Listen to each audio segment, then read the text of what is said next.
I basically got into consulting business about 15 years ago. It's funny that she mentioned consulting, and the one thing I hate about that word is the word con. So if you could take it out of there, that would be great. But basically over the years we've, I say we, I keep saying I refer to myself as we, but my company and I, we've been doing a lot of services for industry and government, and basically trying to create that partnership in terms of transfer of information.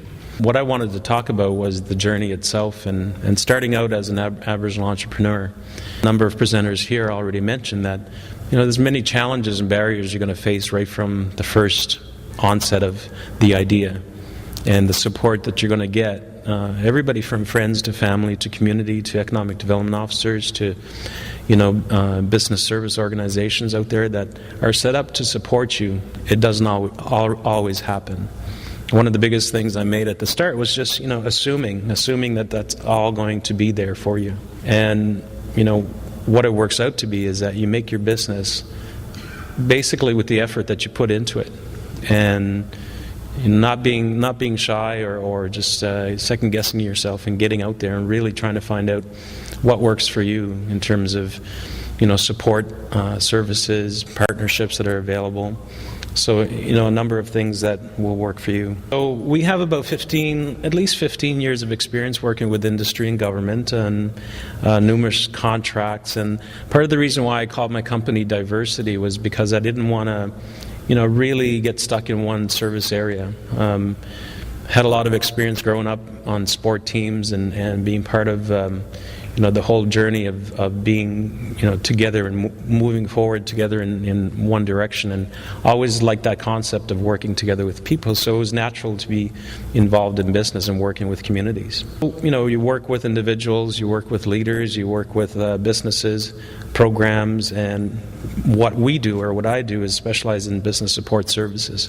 They mentioned the importance of really helping out other Aboriginal business owners. There's many young business owners that I try to help, mentor. The cost is not an issue, but just making sure that they have somebody to connect with, and that ability for them to have somebody answer questions, and if you can, that's great. We do community-based work and regional in scope, and really that's more by choice.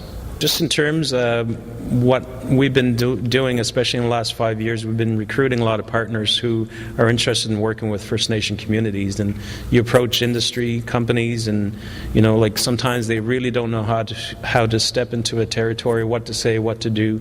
So that opportunity is there for you as an Aboriginal business person, especially in the liaison consulting fields, and you help guide them on that journey. And I think it's important that if you have that experience, to get out there and to be able to deliver that service. We prefer Aboriginal people when we partner, but it doesn't mean that we don't. You want to partner with people that can help deliver quality service to your company, but also to your people. Register with several Aboriginal and government databases. I've always made the choice of working at home. Another person mentioned the importance of balance. That was always the case, balance, and trying to keep that between your business and your personal life. And I always liked the option of being able to take a day off and go, skating with my little girl if I wanted to. So it's that choice, but then again, you have to be able to have that option to work late and on weekends sometimes as well. When I was thinking about what to say here this afternoon, I came up with 3 things that I do and I like doing. And number 1 is communicate. Number 2 is facilitate. And number 3 is participate. And those are 3 really simple concepts that have kept me going over the years, and basically helping to create those building blocks. And a lot of people talk about business and making money. My intent is to help create socio-economic well-being. So combining health, combining opportunities, and combining business. So in terms of communicating, you want to learn to understand who you work for and their needs. You need to know that. And you are better in terms of a business owner when you do the research, when you go ask the questions, when you go meet with the people, whether it's their territory, your territory, and then you end up being providing that service in a much higher level.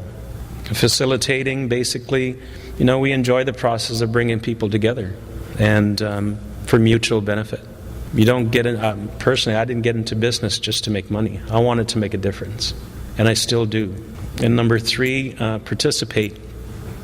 And, it's a play on words, but really it's a process.